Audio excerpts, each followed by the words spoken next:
Hemos tenido en la sesión anterior ese puente hacia la deuda relacionada con infraestructuras sobre el que vamos a caminar ahora y vamos a llegar ya.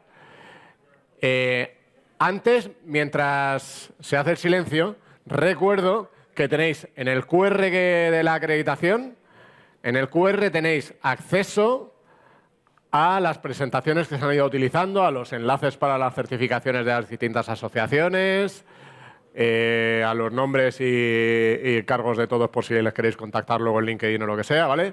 Todo eso lo tenéis en el QR, la agenda completa, ¿de acuerdo? Así que ahí lo tenéis todo. Y ya sabéis que también recibiréis en el email de agradecimiento por haber asistido los vídeos que hemos grabado con algunos de los ponentes para explicar un poco en más profundidad, para los que estéis considerando más la inversión en estos productos, para que podáis tener más conocimiento todavía. ¿Vale? Así que, bueno, vamos a pasar ahora con a esta mesa redonda, que yo creo que va a estar fenomenal, porque vamos a tener distintas visiones. La del especialista, pero también la del gestor, la del potencial inversor. Así que voy a ir llamando al escenario a los ponentes. Voy a empezar llamando a Itziar Gómez de la Vega, que es Head of Debt Advisory en Bestinver Securities. Gracias, Itziar. Ponte aquí al lado mío, si te parece. ¿Aquí? Sí, por ejemplo. Fenomenal. Javier Navarro. No, aquí no. ¿Dónde? Perdón. En la tercera, la he liado yo. Javier Navarro que va al lado mío, Javier Navarro, que es gestor de fondos en Avante, y a Carlos Farrás, que es socio fundador y director de inversiones en DPM Finanzas EAF. También. No hace nada. He pasado por los tres ya. Y sin música. Si hubiera música todavía. Bueno, vamos a empezar. Como digo, yo creo que es una mesa pues muy interesante, ¿no? Porque tiene las distintas visiones. Entonces vamos a empezar por Itziar. Cuéntanos qué opciones, cuáles son las diferentes opciones que hay para invertir en deuda relacionada con infraestructuras. ¿Por qué es interesante en un momento como este? Bueno, lo primero, muchas gracias por la invitación. Y lo segundo, y creo que es importante, yo, como has dicho, soy asesor. Es decir, nosotros vemos toda tipología de proyectos dentro del mundo de las infraestructuras y asesoramos en el levantamiento de la deuda para esas infraestructuras. Entonces, yo lo primero que creo que es necesario explicar es que el concepto de infraestructuras, incluyendo energía, es amplísimo, y desde los proyectos que acaba de contar Chema Arzac de su fondo de construcción, Bridge, de construcción en energías renovables a mercado, hasta no sé, lo que puede ser la deuda ligada a un hospital con pago por disponibilidad en un esquema PPP. O sea, son cosas tan diferentes y están dentro del mismo bloque, ¿no? Entonces, la inversión en deuda de infraestructuras, dependiendo del perfil inversor, tienes más o menos posibilidades de jugarla. Es decir, que al final un inversor más de banca privada, lo normal es que lo juegue a través de un fondo porque no tenga manera de hacerlo en directo, y lo que sí que estamos viendo es que en los últimos 10 años esto va a pasar de ser un activo que exclusivamente era bancario a que el mundo de las compañías de seguros, fondos cuyos LPs son mayoritariamente compañías de seguros, tengan un papel súper preponderante. Y otra cosa que creo que es importante es la diferencia, lo que está pasando, o sea, el flujo de operaciones en deuda de infraestructuras en los últimos 12-24 meses ha cambiado mucho. O sea, es decir, hemos pasado los activos más tradicionales de infraestructuras, como puede ser una carretera, puede ser un hospital, pues tienen mucho menos peso que lo que están teniendo básicamente dos sectores, que es todo el mundo de energía, renovables, y la parte de infraestructuras digitales. Eso está siendo claramente los dos sectores donde está un grueso importantísimo.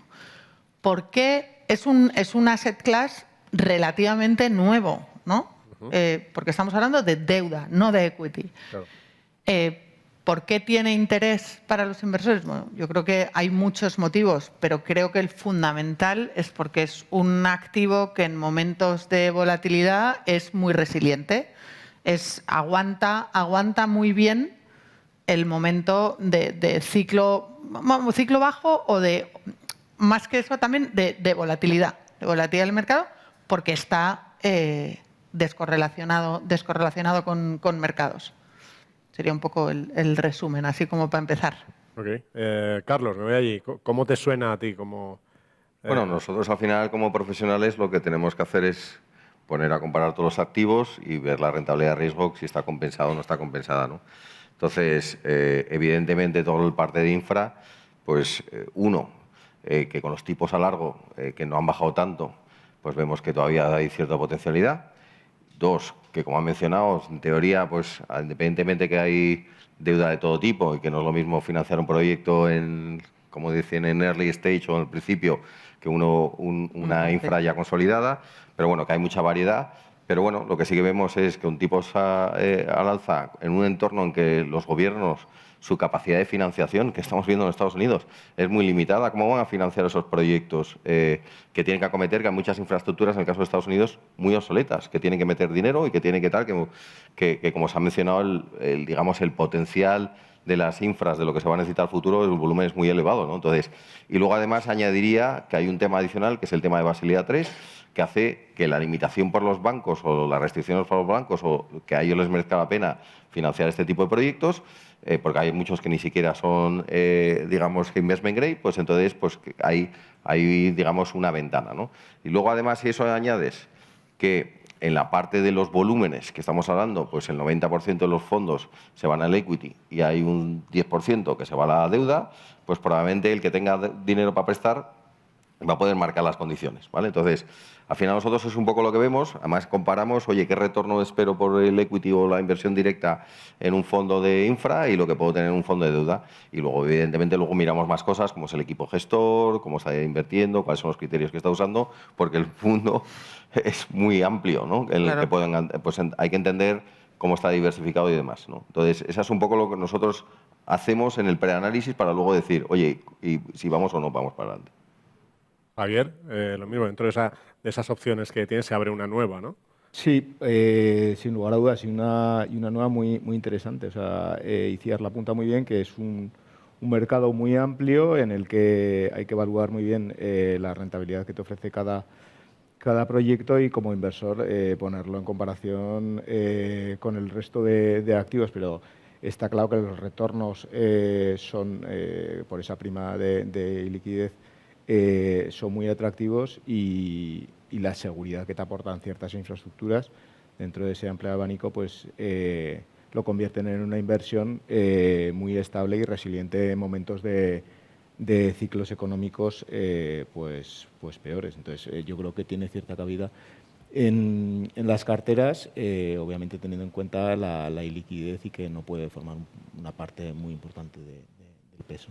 Hay otra cosa que yo creo que es importante y es que, aparte de la liquidez, estamos hablando siempre de operaciones altamente estructuradas, lo cual hace, o sea, es bastante más complejo que una deuda corporativa. Yo no voy a, es decir, tiene sus ventajas y sus inconvenientes, pero hay algo que es evidente y es que es una operación mucho más estructurada y eso es lo que hace también que además de esa prima de liquidez muchas veces tenga una prima de complejidad. Yo lo veo, por ejemplo, a nosotros quien nos mandata es la compañía, o sea, el sponsor que necesita financiar ese proyecto, ¿no?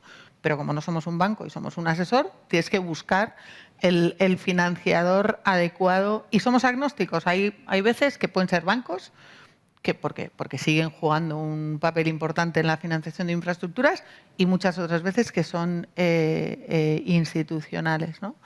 Pero o sea, es decir, que la casuística de la operación son operaciones que llevan mucho más tiempo. O sea, es decir, cuando hacemos un mandato siempre hacemos lo mismo. Estimación de tiempo. ¿Cuánto vamos a tardar desde que empezamos hasta que terminamos? Parece que hay una especie de estándar. Son 3 meses. Pues no es verdad. Pues no, porque la mitad... ¿Cuánto es?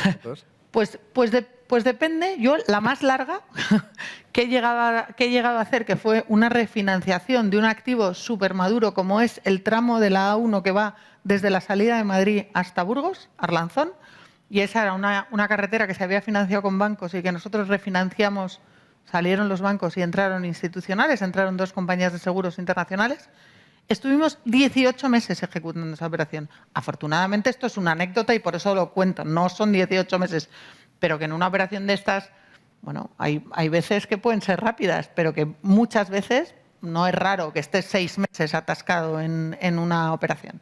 Y eso, bueno, pues eso también tiene implicaciones, ¿no? en el retorno de la operación, en el tiempo invertido y demás.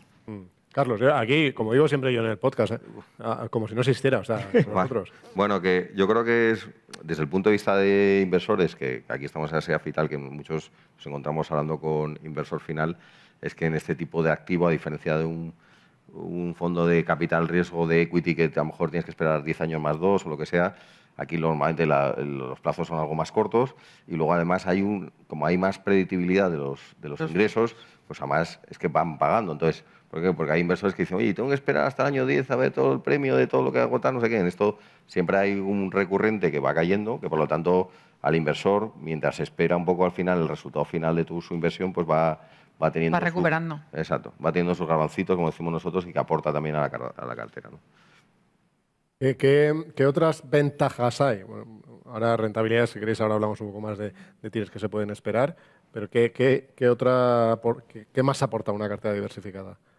Bueno, yo creo que la descorrelación que comentábamos antes, al ser un activo que con alta predictibilidad de flujos y no estar tan correlacionado con el ciclo económico, es una ventaja que te da un soporte en las carteras y que te desvincula un poco pues, de esa volatilidad de los mercados, entonces te reduce mucho la volatilidad de las carteras y te levanta, como si dijésemos, la eficiencia del capital aportado. Entonces, en ese sentido yo creo que es un punto que es importante. O sea, volvemos otra vez a la liquidez del producto con el que estés invirtiendo, pero sin duda es un punto importante la descorrelación y la baja volatilidad del activo.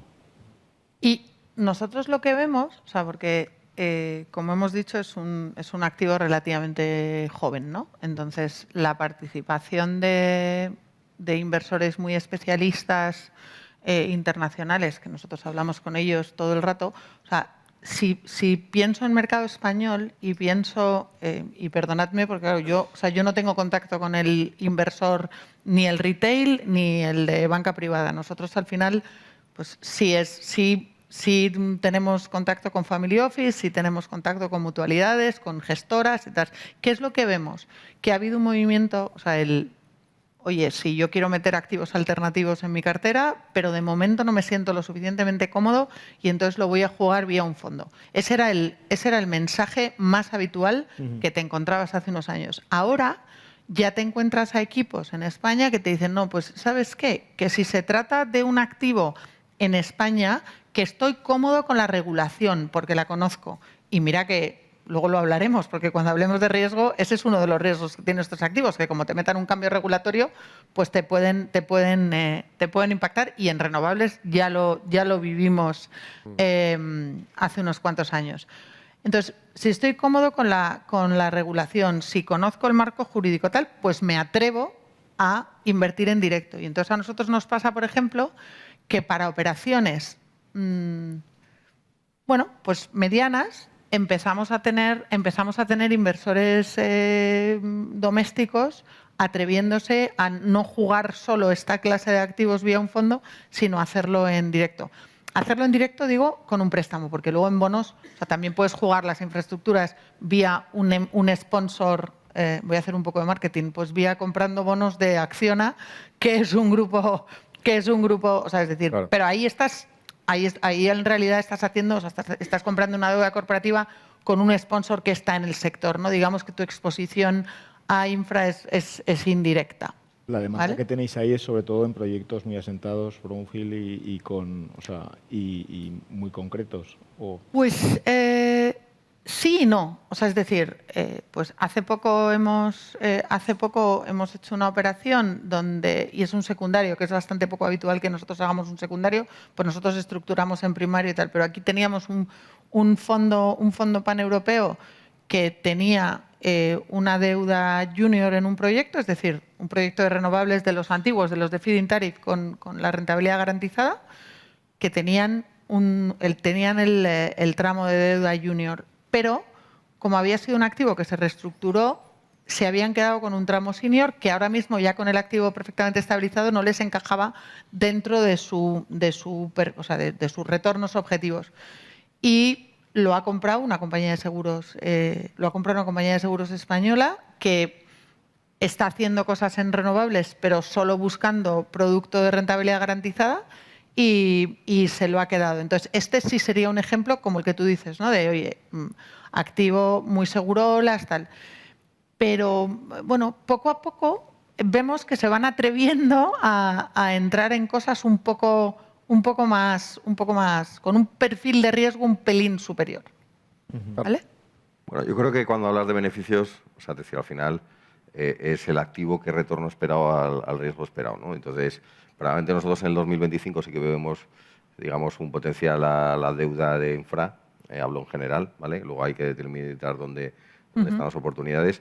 Y ahí te quiero decir que nosotros un poco lo que vemos es que no es porque sea infra más defensivo hay que estar en ella, habrá que ver cómo están los tipos de interés, cuál es la rentabilidad esperada, etcétera, etcétera, y luego ver si tiene sentido y luego si nos están pagando por esa iliquidez que estamos asumiendo, ¿no? Pero dicho lo cual, al final en una cartera, aparte un poco de la diversificación, nosotros lo que pensamos es si hay una potencial por algunos catalizadores, porque estábamos hablando un poco del tema de la transición energética, estamos hablando del tema de la digitalización, pero hay otro que es la deslocalización, es decir, todo el tema de que hemos vivido los últimos 30 años que nos ha permitido estar con una inflación más baja. Que otra cosa hay que comentar, que normalmente la infra te protege con el tema de la inflación, que hablaremos más adelante, ¿no? Pero que te quiero decir que hay una realidad que es que si se vuelven a realocar todas las industrias que se han ido fuera, pues eso requerirá inversiones. Entonces, sin duda. Bueno, yo creo que hay vientos de cola y yo creo que además que el que haya tan poco volumen en la parte de financiación probablemente a los, digamos, fondos especializados en el tema de deuda pues puedan tener oportunidades en el momento actual. Luego ya veremos más adelante, ¿no? Pero digo ahora a la hora de alocar ahora mismo. ¿Vale? En la parte de riesgos que bueno, antes cuando hablaba José María me llamó mucho la atención que el énfasis en lo mal que le han pasado, o sea, que ha habido que currárselo, ¿no? Que decía, ¿no? Que a mí me ha llamado mucho la atención, que es el cambio regulatorio, evidentemente, ¿no? Que has comentado. ¿Qué otros hay? ¿Cómo está la tasa de impagos en este tipo de proyectos? También, Javier, si quieres, ¿cómo valoras tú desde el punto de vista de construcción de cartera estos riesgos? Bueno, o sea, es obvio que cada infraestructura tiene sus riesgos, o sea, ya sean de implementación o de refinanciación de la deuda, o sea, hay diversos riesgos, pero lo bueno que tienen las infras es que cuando te vas a tramos senior y brownfield, la tasa de recuperación, si se diera un impago que es muy poco probable, es altísima. Entonces, por ese lado, la verdad es que el riesgo es bastante limitado. O sea, volvemos otra vez a que el riesgo principal en este tipo de activos es casi la iliquidez, y es la que tienes que medir y la que tiene que estar bien remunerada, porque por el otro lado, si nos vamos a proyectos ya asentados y tal, el riesgo se reduce muchísimo. Y ahora luego, si entramos en otros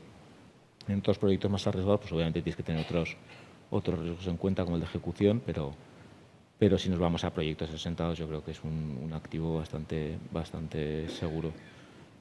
Sí, vamos a ver, ¿cuáles son los riesgos? Pues dependiendo de qué tipo de infraestructura estamos hablando, no podemos olvidarnos del riesgo de construcción. Es decir, si pensamos en renovables, si pensamos en fotovoltaico, el riesgo de construcción es mínimo, no existe.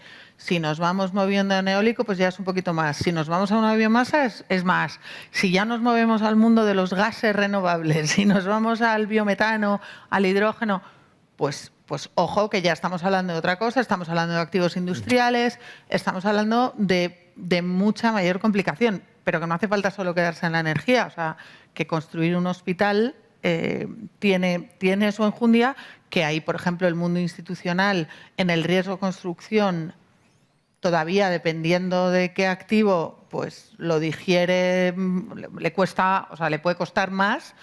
No sé, nosotros ahora, por ejemplo, estamos viendo una operación para unas plantas químicas, es pura economía circular, pero es una tecnología que todavía no está 100% probada.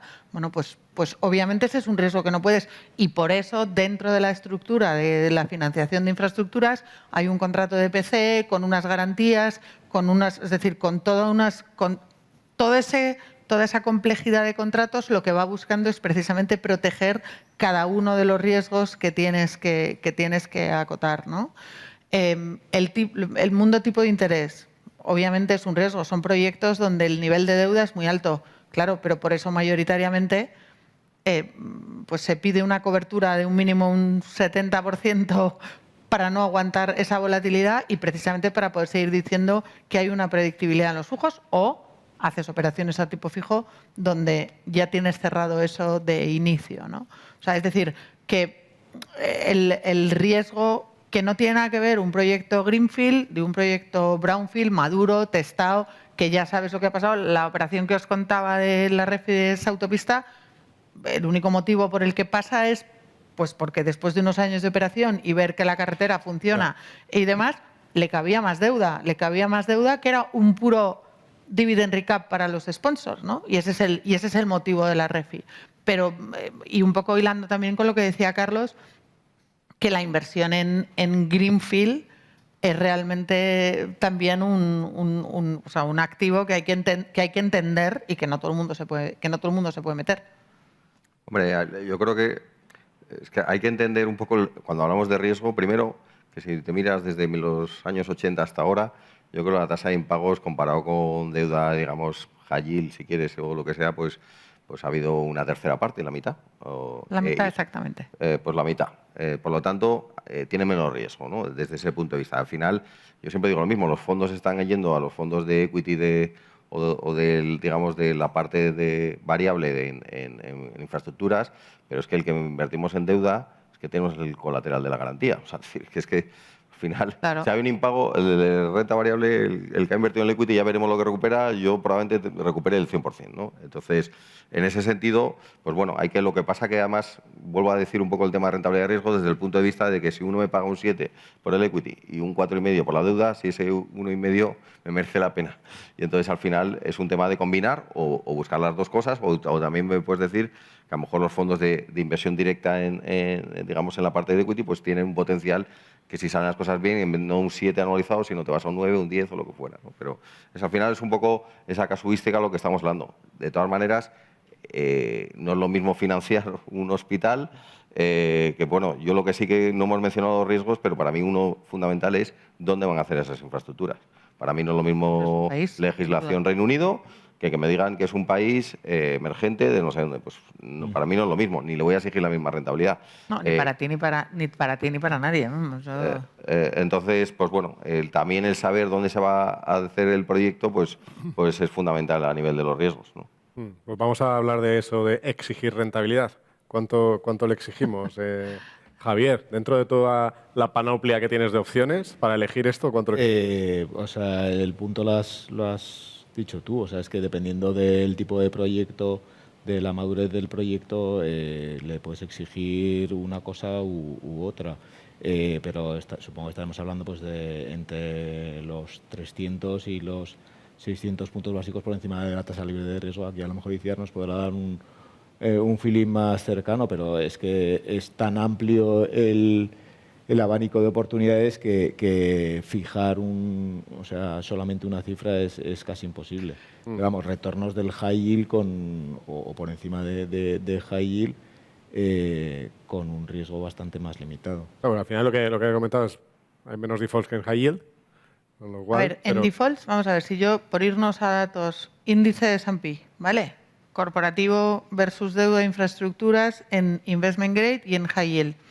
En infraestructuras, en investment grade, 0, pero es que en el corporativo es un 0,06%. Nos vamos al mundo high yield, que también hay high yield, es decir, que dentro del mundo de infraestructuras están los senior y luego está, llámalo core plus, value add, me da igual, la parte de mayor riesgo que no es investment grade.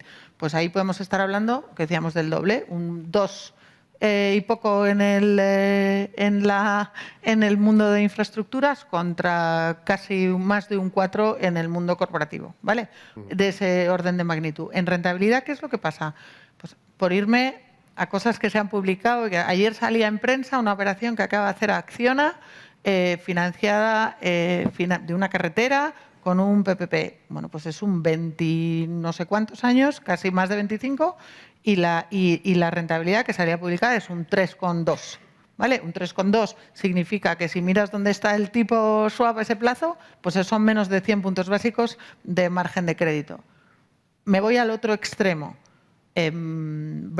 Greenfield con riesgo de demanda, es decir, donde no haya una seguridad en los flujos, sino que vas a mercado, pues ahí sí que puedes estar por encima de los 600 puntos básicos sobre swap, con lo cual te estás yendo pues a un dígito, pero un dígito alto. Entonces, al final es rentabilidad y riesgo, pues, como siempre, se mueven en la misma dirección. Y lo que pasa es que aquí sí que te encuentras con un amplitud, que no me salía la palabra, grande, sencillamente en función del perfil del proyecto que estés financiando. Carlos. Pues bueno, yo creo que es importante la duración en este caso, porque La curva está un poco plana, ¿no? la larga no se ha movido apenas. O sea, es decir, probablemente Estados Unidos está más plana, pero Europa es otro rollo. Pero vamos, que te quiero decir, nosotros al final lo que queremos entender es el fondo, qué duración tiene, qué plazos va a hacer los préstamos, a quién le va a prestar, en qué geografías. Estamos hablando de mundo desarrollado. Luego hay que entender también, oye, cuáles son los gastos del fondo, porque al final una cosa es el retorno esperado y luego, porque tú lo haces directo, pero nosotros tenemos que contar el equipo gestor lo que se lleva tanto de éxito como de recurrente, ¿no? Y al final ponemos toda esa coctelera y es lo que tiene que tener sentido. Pero vamos, a mí si me preguntas, pues si esto, en función de la duración, estoy pensando lo que están pagando los gobis a ese plazo, más un spread que tienes un poco las horquillas y tal, y en función de la política de inversión del fondo, que le puedes decir tiene sentido o no, ¿vale? Porque es que como es muy amplio, pues no es lo mismo hablar un fondo de energía que en una fase inicial, que un fondo ya más consolidado que sean hospitales o lo que sea, ¿no? Pero vamos, que sí que por ahí yo te diría que por lo menos 200 puntos básicos buscaríamos adicionales. Lo que pasa que dentro de toda esa variedad también es respecto a las opciones que ya tienes, ¿no? O sea, que al final, lo que digo, ¿no, Javier? O sea, que en la construcción de la cartera pues hay opciones de un poquito más de tipos, y a lo mejor en la parte más agresiva no hay tanto, te tienes que ir solo a high yield, y en la parte más defensiva sí tienes muchas más opciones, ¿no? ¿Dónde lo sitúas esto? Es que cuando hablar de algo tan amplio diciendo dónde sitúas esto, depende, ¿no? Pero ¿qué y dónde lo situarías en una cartera? Es que depende de la característica, o sea, tiene diferentes características, porque por liquidez a lo mejor tiene componente de private equity, por seguridad tiene a lo mejor, dependiendo del proyecto, pero se puede acercar incluso al investment grade, y por retorno pues se acerca más al high yield.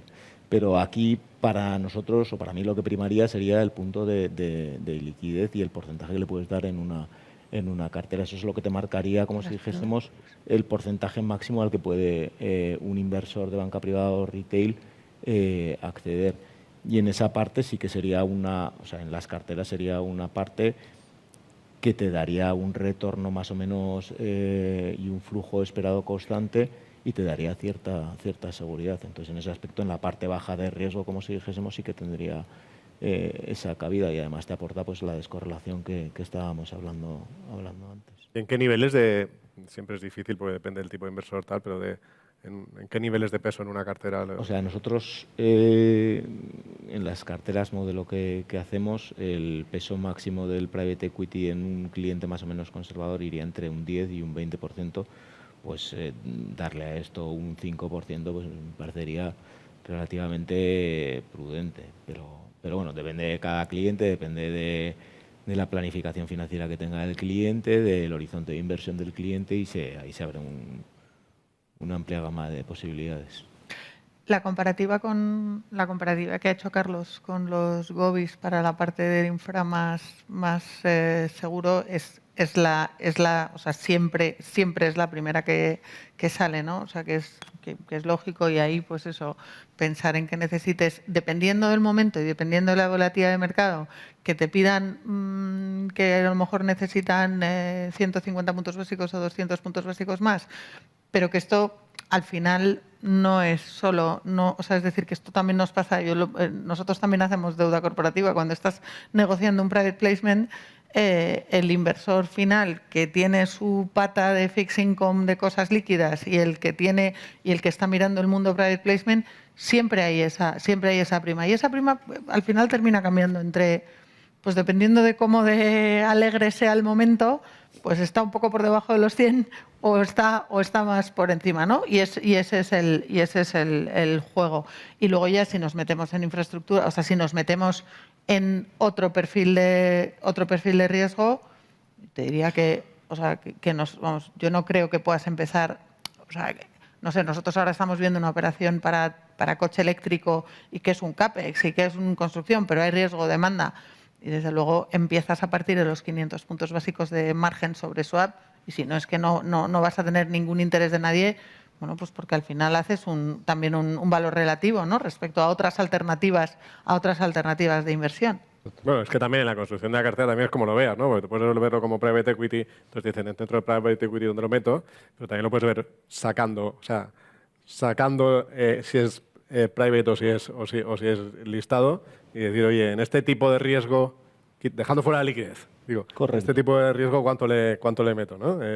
Carlos. Bueno, a ver, nosotros al final como no tenemos, o sea, lo que normalmente la alocación normal viene a estar entre un 10 y un 20% ahora en alternativos, que están bastante más de moda y demás, pero nosotros al final el sesgo lo hacemos rentabilidad-riesgo, que es las oportunidades que tenemos, los comparamos, y si tenemos que tener 0 en alternativos, tendremos 0 porque no pagan, y si hay un montón de oportunidades alternativos, tendremos todo, cada uno con su perfil de riesgo, evidentemente, y las necesidades de liquidez de cada inversor, ¿no? Pero bueno, yo lo que creo es que uno, podrías asemejarlos quitando, es que yo creo que has hecho un símil perfecto, porque hay muchos inversores que construyen una cartera a medio y largo plazo para su jubilación o para un horizonte temporal muy elevado que podría tener cabida esto, y podías quitarte un fondo de deuda a corto plazo que tienes, que te vas a dar un 2% para tener un 4 o 5 en el otro, ¿no? A cambio de una liquidez de una parte de la cartera que el cliente no necesita, ¿no? Entonces, pero bueno, yo creo que ahí estoy un poco en la misma línea de decir, oye, depende de las oportunidades del mercado, pero vamos, que un 10, 15, 20 en alternativos y que esto tuviera un peso un 5, pues sería razonable. Vale, pues entonces yo creo que lo hemos dibujado. Ahora el que dice, venga, a lo mejor sí. ¿Cómo lo puede jugar? Y un poco de qué horizonte temporal también de inversión debería abordarlo. Itziar. ¿Cómo lo puede jugar? Bueno, yo creo que ya lo hemos medio contado. Dependiendo de... Es dependiendo, la palabra está Claro, pero es que no puedo decir. O sea, es que si yo soy una compañía de seguros y tengo un balance y voy buscando y tengo unas primas que recibo y el largo plazo me funciona fenomenal, pues entonces un proyecto, pues oye, cuanto más largo mejor. Y nosotros hemos hecho financiaciones yéndonos a 28 años, y donde la deuda la habían tomado 3 compañías de seguros internacionales.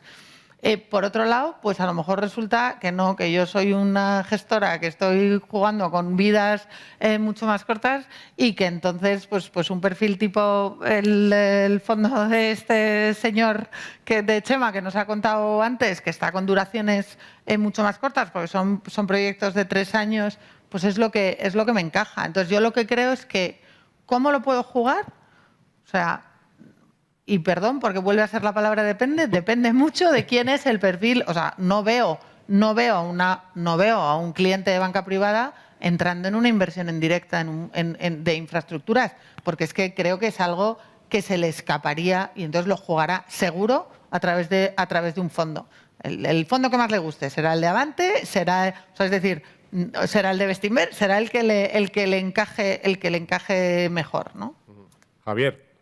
Es que totalmente de acuerdo. Yo creo que si vamos a clientes de banca privada o retail, la manera de jugarlos es a través de un fondo de inversión, ya no solamente porque no puedas llegar o no te puedas informar, sino también por el tema de la diversificación. Claro. Y los importes a los que puedes optar. Entonces es que no hay otro punto. Yo creo que el tema es el fondo de inversión, y ya intentar buscar dentro del ramillete que haya tu horizonte temporal cuadre un poco con las necesidades de liquidez que puedas tener tú en el futuro. ¿Y dentro del fondo, cuál sería la mejor forma de jugarlo ahí? Ya me pillas. Pero vamos, dependerá un poco de eso, de las necesidades de liquidez y del horizonte temporal que tengas. Yo ahí te ayudo. O sea, antes comentábamos, en general, en el mundo de infraestructuras se tiende un poco a la especialización. Es decir, no sé, desde el Brookfield, por irnos al tío que ha ganado este año el premio al mejor fondo de deuda en Estados Unidos de infra. Bueno, pues tienen muy claras las 5 verticales que hacen, cuáles son sus parámetros de inversión, qué geografía y tal. Luego, pues no sé, te vas al fondo. Lo que pasa es que este no es deuda y es equity, con lo cual iba a contaros que el fondo de Bestinver, por ejemplo, que siendo no un fondo de deuda, un fondo de equity, pues es un fondo pequeño, pues han sido 300 millones, pero en cambio ha sido global y multi-asset. No es lo habitual, o sea, lo habitual. Y desde el punto de vista del inversor, lo que también es bastante habitual, el que digas, oye, yo incluso a lo mejor me atrevo a jugar pues esta geografía que conozco aquí en directo, pero desde luego si luego quiero diversificar, porque lo que decía Carlos es súper importante, o sea, la diversificación geográfica es un punto muy relevante y los marcos regulatorios no son iguales en todos lados.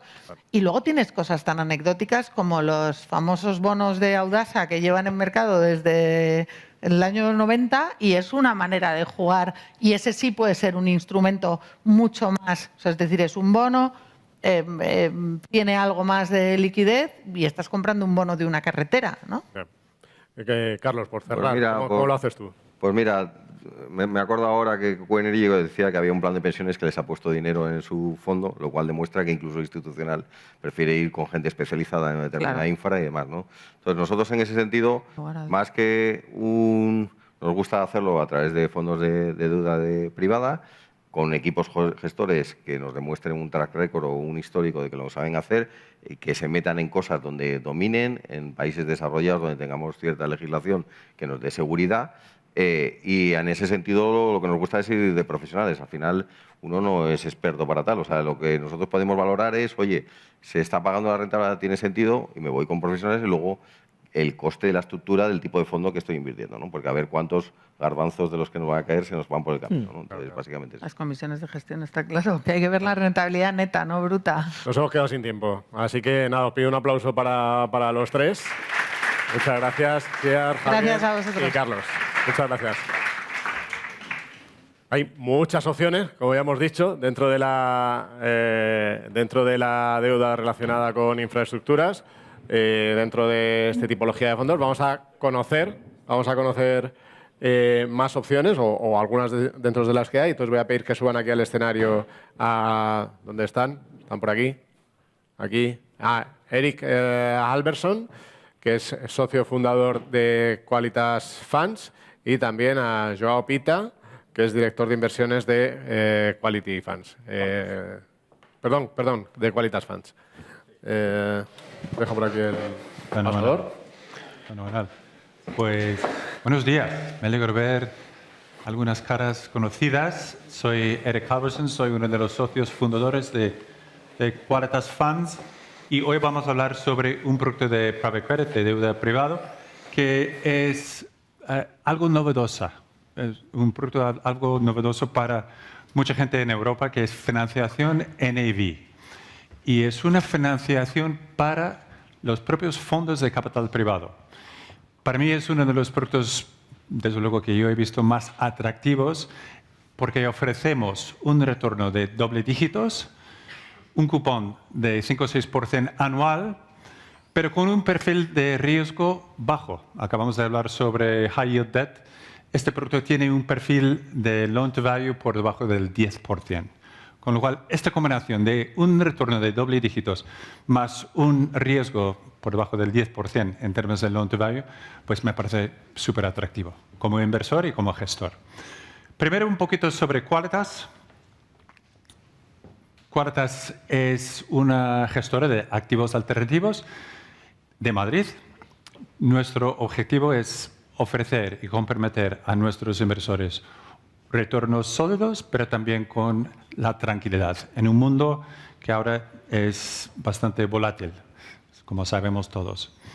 Pertenecemos a un grupo más grande que se llama P10. P10 es una matriz de varias estrategias en activos alternativos, todos enfocados en lo que es el lower mid-market, es decir, empresas de baja capitalización, donde hay poca competencia y los retornos son más altos.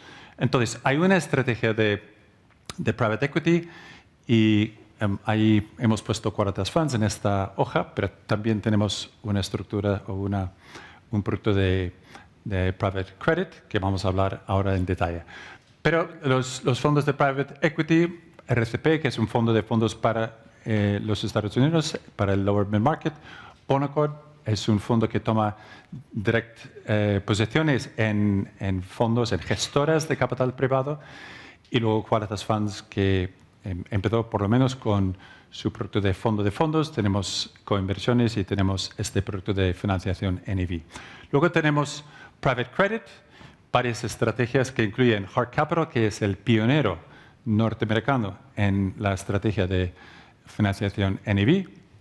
Han hecho esto durante 10 años, han hecho 120 operaciones, nunca han perdido dinero en ninguna operación.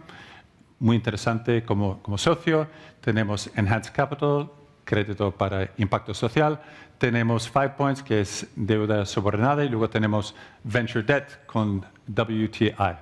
Y por último tenemos un grupo de Venture Capital, un fondo de fondos para Venture Capital que se llama TrueBridge. Un poco más sobre Qualitas Funds. Tenemos 3 patas de la silla de Qualitas Funds. La primera pata es un programa de fondos. Y estaremos encantados de hablar con vosotros sobre cualquiera de las patas. Vamos a enfocarnos en el fondo de deuda hoy. Pero el programa de fondos es un poco nuestro origen, que ahora hemos lanzado 7 fondos de fondos. Todos los fondos están enfocados en lo que es el lower mid-market. Invertir en 15 fondos del lower mid-market, que definimos como fondos hasta 500 millones de euros. En 6 regiones, en UK, Francia, Italia, los países alemanes, Benelux y los países nórdicos. No invertimos en España, nos encanta España, pero no invertimos en España. El objetivo del fondo es un retorno del 15% y un retorno de 2 veces neto.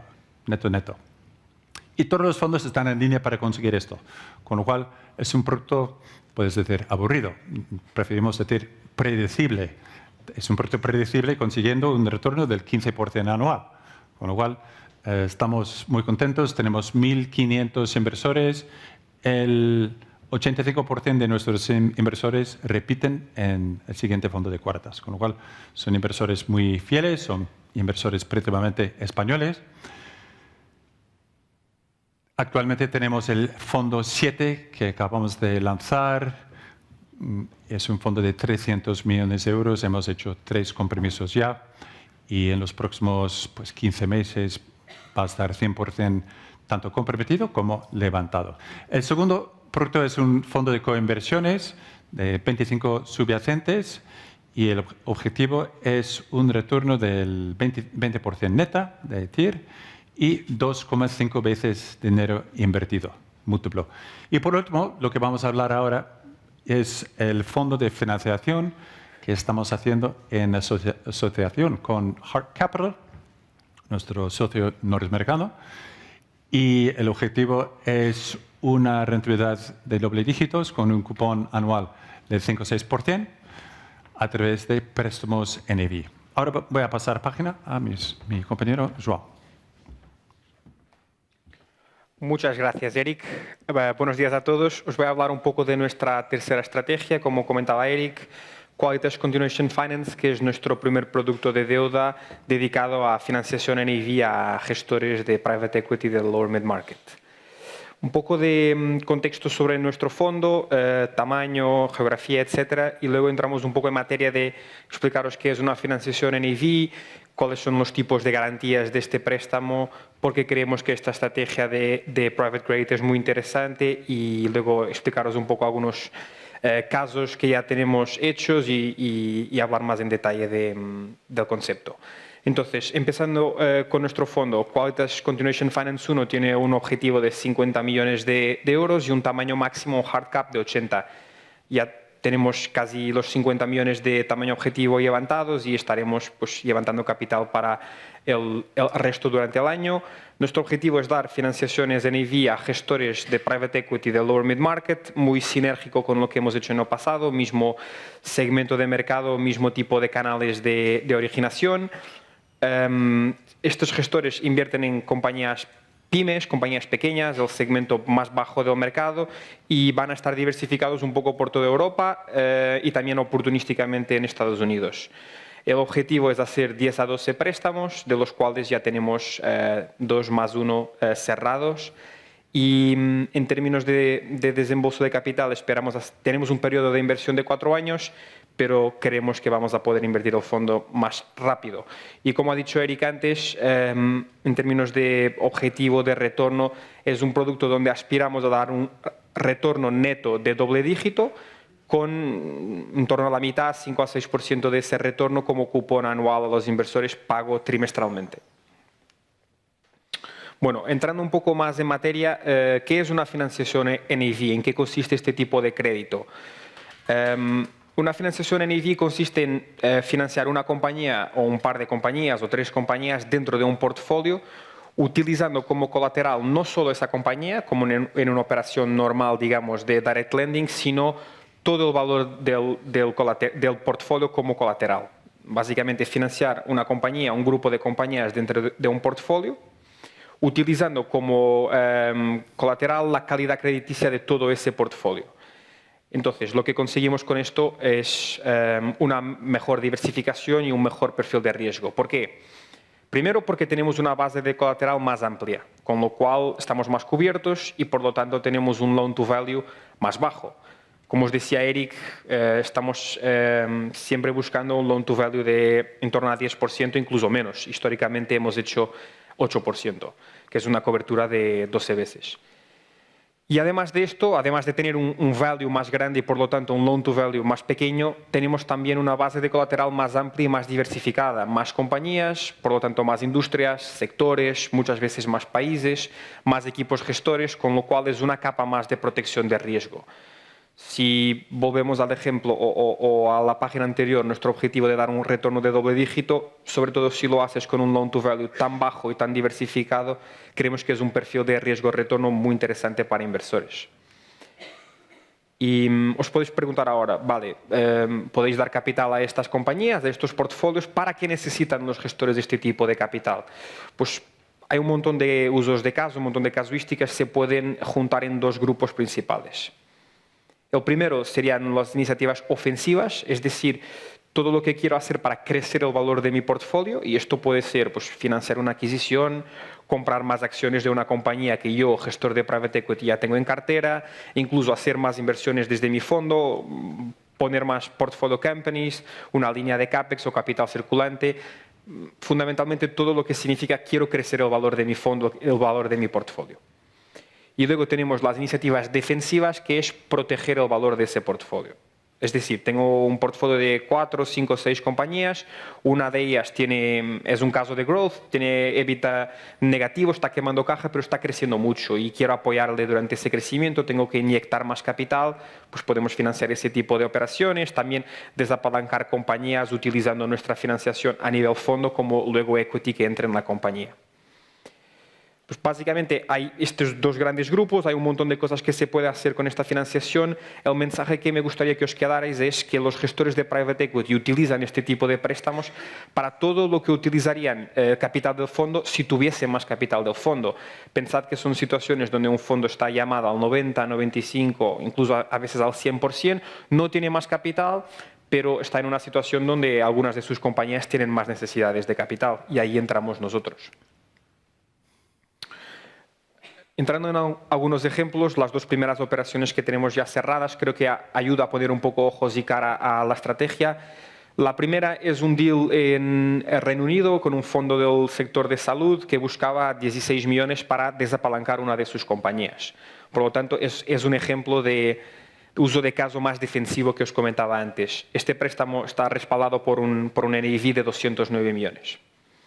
El segundo caso es un gestor irlandés que en este caso buscaba un poco más un uso de caso ofensivo porque quería primero financiar una nueva plataforma, tenía 6 compañías y quería hacer una séptima, y después comprar acciones de una compañía que ya tenía en cartera, que estaba desarrollando muy bien y tenía una opción de comprar más acciones después de 18 meses, si no me equivoco. En ambos casos yo creo que podemos ver un poco el perfil de riesgo-retorno de este tipo de préstamos. Primero vemos una tiro objetivo if held to maturity de doble dígito, 11 a 12%, en línea con lo que os comentábamos antes, y también vemos un perfil de riesgo muy interesante, el loan to values de en torno al 8 o 10%, con lo cual creemos que son 2 primeras operaciones que enseñan muy bien lo que queremos hacer con esta estrategia y las bonanzas de este tipo de crédito.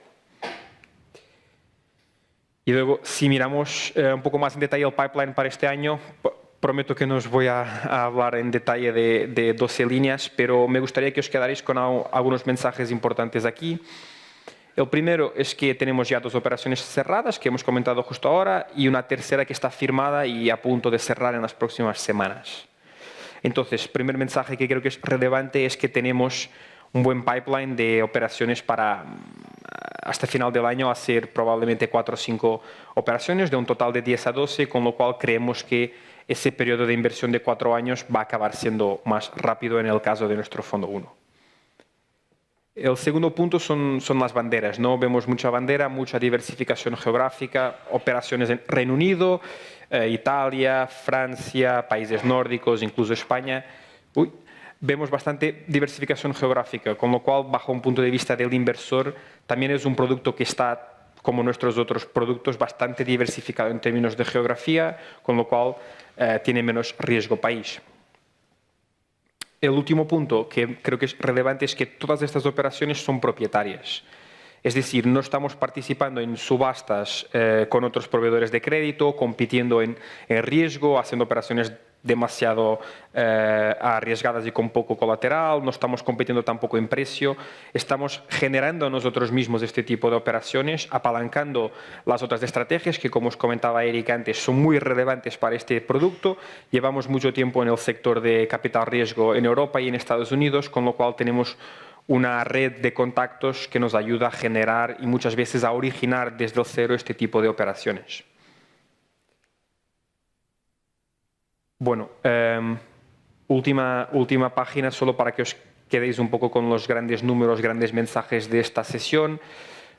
Nuestro fondo 1 tiene el objetivo de dar retornos atractivos de doble dígito con un cupón de en torno a la mitad, con un perfil de riesgo muy bajo, un tamaño máximo de 80 millones, de los cuales casi 50, que era el tamaño objetivo, ya están levantados, 45.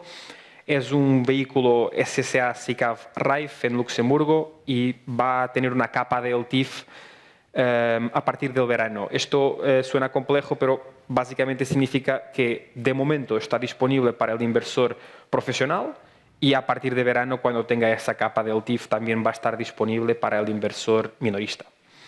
Tiene un tamaño objetivo de 10 a 12 préstamos, de los cuales 2 ya están cerrados y fondeados y generando ya yield, retorno trimestral, y hay un tercero que está firmado y que vamos a cerrar en las próximas semanas.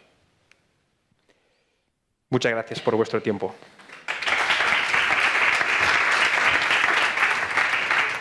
Muchas gracias, Eric y Joao. Bueno, estamos diciendo que había muchas opciones, vamos a pasar a conocer ahora una, precisamente para esa parte más cercana a la liquidez de las carteras, pero buscando un poco más de retorno. Voy a pedir que suba aquí al escenario a Ana Rosa Castro Aguilar, que es Head of Wealth and Advisory Business Spain de Nordea Asset Management.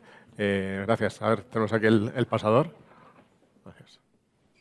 Bueno, pues muchas gracias a todos los primeros. Soy la última presentación del evento. Conozco a algunos de los que estáis aquí, a otros no. Así que quería empezar un poco comentando que vengo en representación de Nordea. A aquellos que no conozcáis la gestora, yo quería traer hoy una diapositiva que me llevara un poco al origen de esta entidad. Es una entidad nórdica, somos el mayor banco en la región nórdica y yo pertenezco a lo que sería la gestora del grupo. Con esos 36 grados que tenemos fuera y siempre que pensamos en nórdico pensamos en frío, quise traer una foto de Noruega para empezar esta presentación, ¿no? Y recordar también o empezar diciendo que yo vengo a hablar hoy de alternativas para esa parte más defensiva de la cartera Creo que la presentación justo en vuestra agenda se llamaba como activar la liquidez con una baja volatilidad. Principalmente porque si algo tenemos como gestora es el principal grupo, decía, en la región nórdica, nuestro principal cliente es cliente nórdico. Si pensamos que aquí en España somos, por definición, clientes bastante conservadores, os puedo decir que el nórdico lo es incluso más, ¿no? Entonces, nos ha hecho un poco especialista en esa parte más defensiva de la cartera de cómo proteger o navegar mejor en esos entornos de volatilidad. Dicho esto, yo aquí quiero comenzar solo diciendo que las estrategias que yo vengo a comentar hoy o el activo que vengo a comentar da respuesta a lo que yo creo que son dos casuísticas o problemas o situaciones que tenemos en el momento actual, ¿no? Por un lado, yo creo que todos podemos estar un poco de acuerdo en que la búsqueda de alternativas para esa parte más conservadora de la cartera está siendo bastante complicada en un entorno como el actual, ¿no? Y con esto no vengo a descubrir nada nuevo, pero todos sabemos que al final ese cliente más conservador, ese inversor más conservador, lo que busca es una rentabilidad atractiva, pero sin correr un riesgo elevado, ¿no?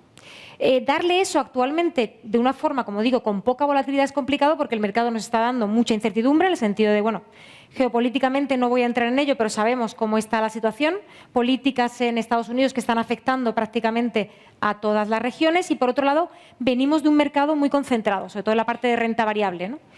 Dicho todo eso, sobre todo nos pone en una situación donde claramente se ha visto este año que los activos refugio por excelencia no están siendo tan refugio como venían siendo en el pasado, ¿no? Que eso es justamente lo que os quería mostrar con esta diapositiva.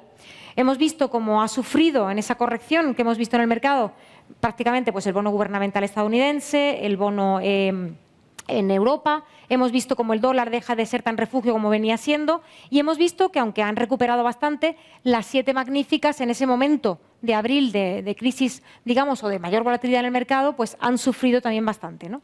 Dicho esto, creemos que es necesario mirar un poco a distintos activos que me puedan dar esa base de, digamos, de solidez a la cartera y de preservación de capital que me viene dando un bono gubernamental y que quizá en el momento actual hemos visto cómo ha sufrido un poco más.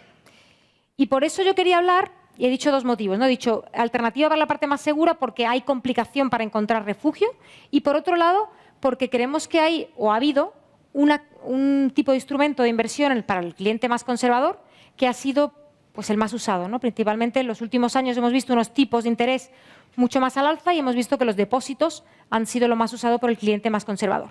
Hemos visto, bueno, en concreto aquí traía la cifra, entre este año y el año que viene van a vencer 1 billón de depósitos en Europa, lo que significa una cantidad bastante elevada, ¿no? Eso nos deja con una situación de plantearnos, bueno, ante ese movimiento de liquidez que va a haber con los depósitos en vencimiento, ¿qué sentido tendría volver a hacer o ofrecer a ese cliente que tiene un perfil más conservador otro depósito o moverlo a otro tipo de instrumento, ¿no? Si nos fijamos, donde estamos siendo, y parece que volvemos a ir ahí la semana que viene en la reunión que tendrá el Banco Central Europeo, es a seguir viendo bajada de tipos en Europa, ¿no? Eso nos va a dejar un poco con una situación, ya podemos tener una visión de menos o más bajada de tipos, pero está claro que la tendencia es a la baja de tipos en Europa, es quedarnos pues, con unos tipos por debajo del 2%. Eso me deja con una situación para el depósito mucho menos atractiva de la que veníamos viendo. Pero ya no solo si hablamos de tipos, sino si yo meto la segunda derivada, y la tengo justo aquí, si yo meto la inflación aquí también en esta ecuación, aquí tenemos lo que sería el depósito a 1 año, que está en la línea azul oscura, en la línea que tenemos en rojo estamos viendo la inflación esperada en torno a ese 2%, y tenemos en este sombreado azul clarito celeste lo que sería el tipo de interés real, ¿no? Lo que estamos viendo es que la rentabilidad real de ese depósito, con esos tipos a la baja y con esa inflación más en torno a ese objetivo del 2%, pues sería negativa para el inversor, ¿no? Y ahí es donde creemos que en Nordea podemos dar respuestas a 2 casuísticas que yo decía, ¿no? Pues unos tipos a la baja que pone a la rentabilidad real del inversor, que estaba acostumbrado a 20 depósito de efectivo, pues mucho más complicado, y por otra parte, pues que el activo refugio por excelencia ya no lo está siendo tanto, ¿no? Y ahí venía con unas estrategias que algunos de vosotros conocéis, pero yo os quiero comentar un poco por qué tienen sentido en un entorno como el actual, ¿no? Hablamos de las estrategias de Nordea de cover bonds, que lo que vendría a ser en la traducción al castellano son la cédula hipotecaria europea. Dentro de la gestora de Nordea somos prácticamente de las únicas que estamos gestionando de forma activa este activo de cédula hipotecaria o cover bonds, y gestionamos en total 40.000 millones solo en cédula hipotecaria europea, gestionada desde Copenhague. ¿Por qué hablo de este activo cuando hablo de buscar una alternativa para esa parte más conservadora de la cartera, algo con baja volatilidad? Bueno, pues aquí me voy a quitar el sombrero de Nordea porque voy a hablar del activo, no voy a hablar solo del fondo de Nordea, sino que quiero dar 2 pinceladas de por qué creemos que este activo es tan seguro, tan sólido, ¿no?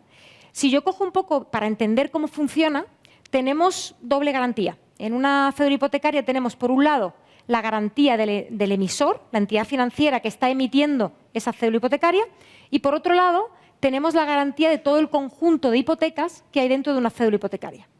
No solo eso, sino que algo que lo hace bastante interesante es que si alguna de esas hipotecas no está siendo pagada, automáticamente por regulación tiene que ser sacada de esa cédula hipotecaria y reemplazada por una que esté siendo pagada. No puede haber una hipoteca que no esté siendo pagada dentro de una cédula hipotecaria, lo cual lo hace doblemente, como digo, sólido o seguro. Ya no solo eso, sino que si miramos el histórico de este activo, que tiene 200 años de histórico, en esos 200 años nunca ha tenido una quiebra o insolvencia, ¿vale?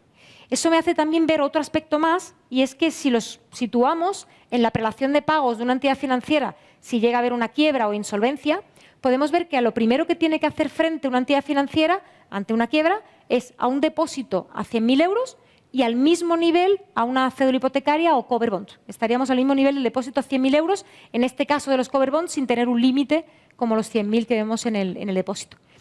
Luego tendríamos, como podéis ver aquí, pues el resto de activos que está dentro del balance de esa entidad financiera. Porque recordar, y he nombrado balance, el cédula hipotecaria está dentro del balance de la entidad financiera que la está emitiendo. Por tanto, la están emitiendo con una alta calidad crediticia. Hablaba un poco de esa seguridad, de cómo está situado al mismo nivel un depósito. Si nos fijamos en las distintas defaults o quiebras que ha habido en entidades financieras en Europa, podemos ver cómo en la mayoría de casos el depósito a 100.000 euros pues, ha podido ser digamos, cubierto. Pero hay incluso en algunos casos, en algunas entidades que pasó, por ejemplo, en Islandia o en Chipre, donde incluso el depósito se había afectado, cosa que nunca ha pasado en la cédula hipotecaria. Por eso yo lo sitúo a ese nivel de seguridad de un bono gubernamental, o decir un paso más para aquel que tiene efectivo en cuenta y quiere buscar una alternativa a eso. No solo eso es lo interesante de este activo y de este fondo que yo voy a comentar hoy, sino que yo hablaba antes de bueno, pues, seguridad amplia y comprobada, pero aparte cómo estamos en nivel de diferenciales, porque venimos hablando mucho del nivel de diferencial en renta fija, ¿es atractivo o no, no? Bueno, pues aquí justo yo vengo a demostrar el nivel de diferenciales histórico un poco, porque vengo desde 2015 hasta el momento actual de la cédula hipotecaria europea. Hemos visto cierta dispersión en diferenciales con la volatilidad que hemos visto este año. Bueno, pues justamente en cédula hipotecaria europea podemos ver cómo está prácticamente en máximos históricos. Estamos viendo que prácticamente es de los pocos activos que podemos ver en un nivel de diferencial superior al que se vio en época de COVID. Estamos viendo que prácticamente la media del diferencial suele estar entre 20 y 30 puntos básicos. La cédula hipotecaria actualmente está en torno a 40 o por encima de 40 puntos básicos en diferencial. Por tanto, creemos que un momento también atractivo, porque seguiríamos viendo, lo normal sería que seguiríamos viendo un estrechamiento de spreads o diferenciales que también se traduciría en rentabilidad para este tipo de activo. Y ahora os quiero mostrar, bueno, os he hablado mucho de solidez, de un poco de seguridad que tiene el activo, y me podéis preguntar, bueno, sí, pero ¿sois capaces de dar rentabilidad a través de gestionando este tipo de activo que es la cédula hipotecaria? Pues he seleccionado aquí un periodo que ha sido un periodo de bastante volatilidad en el mercado, que fue desde finales de febrero de este año hasta el 7 del 4, ¿no? Aquí hemos visto bastante volatilidad en el mercado y quería mostrar cómo se han comportado esas estrategias que gestionamos en la casa de cédula hipotecaria europea en comparación con otro tipo de activos, ¿no? Vimos una caída de la renta variable europea de en torno al 15%, el bono gubernamental europeo en menos 1,27, y aquí tenemos dos estrategias de cédula hipotecaria europea gestionadas por Nordea, una de duración 4 o 5 años, que es European Cover Bond, con una rentabilidad positiva del 0,62, y una rentabilidad del fondo de menor volatilidad, el Low Duration European Cover Bond. Ahí estamos hablando de una duración cubierta en torno a un año, que tuvo una rentabilidad de un 1%. Por tanto, demostrar un poco lo que venía hablando antes, ¿no? Mucha seguridad, mucha solidez, pero cómo se han comportado en un entorno de crisis que hemos tenido reciente. Cuando digo crisis me refiero a volatilidad elevada en el mercado.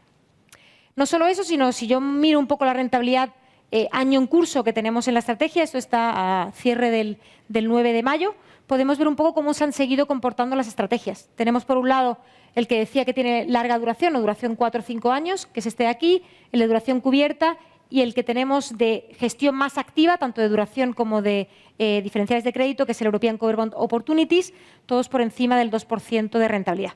Por tanto, creemos que para esa parte que yo decía de alternativa a liquidez, a depósito, aquello más tranquilo de la cartera, donde no queramos jugarlo tanto y queramos jugar un poco la volatilidad en otra parte de la cartera, pues puede jugar un papel bastante interesante. Ahora mismo, si miramos la rentabilidad esperada de estas estrategias, están en torno, tanto en la de duración 4 o 5 años como en la de un año, está en torno a un 3%.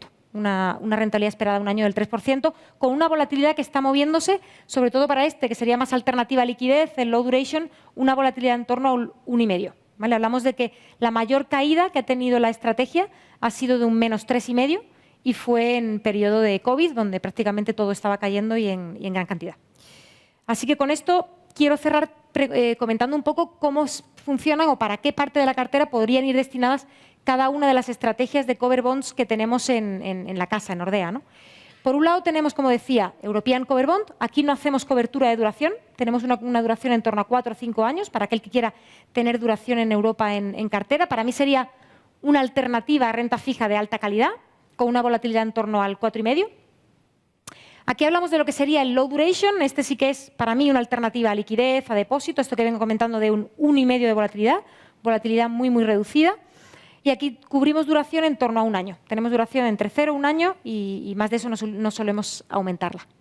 Y luego tenemos el Opportunities para aquel que el que acabo de comentar se le queda un poco corto en rentabilidad y busca subir un poquito la rentabilidad de la cartera. Pues estamos hablando de una estrategia que está en torno a un 3,5 de volatilidad. No estamos yéndonos mucho más allá, pero sí que estamos siendo capaces de multiplicar por 2 esa rentabilidad esperada que tiene la estrategia. Aquí estamos hablando de un fondo que incluso en un año como 2022 fue capaz de dar una rentabilidad positiva de en torno al 2%. Estamos hablando de una diversificación para la cartera porque tiene una correlación bastante baja incluso con el activo de cover bonds. Aquí lo que hacemos es tener en una misma cartera tanto gobiernos como cédula hipotecaria.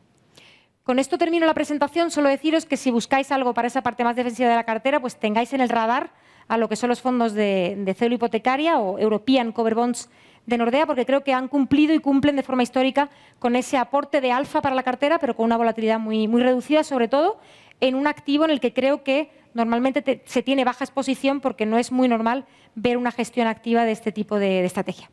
Así que con esto, muchas gracias y nada, espero que si tenéis alguna pregunta podamos cubrirla al final. Gracias. Muchas gracias. Yo dar las gracias a todos los ponentes, porque todo el mundo se ha ceñido muy bien a los tiempos. Empezamos 5 minutos de retraso y hemos terminado justo con 5 minutos. Y es de agradecer que todos cumpláis en los tiempos. Así que nada, gracias también a todos los que habéis asistido, por supuesto, a SEAFI por la organización.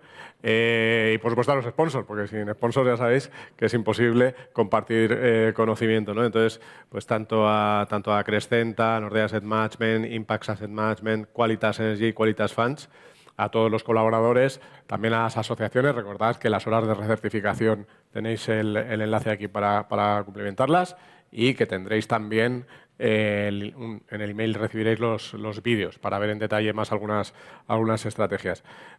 Así que por mi parte nada más. Muchas gracias a todos. Nos tomamos un vino ahora aquí y charlamos y preguntamos las dudas que nos hayan quedado. Gracias a todos.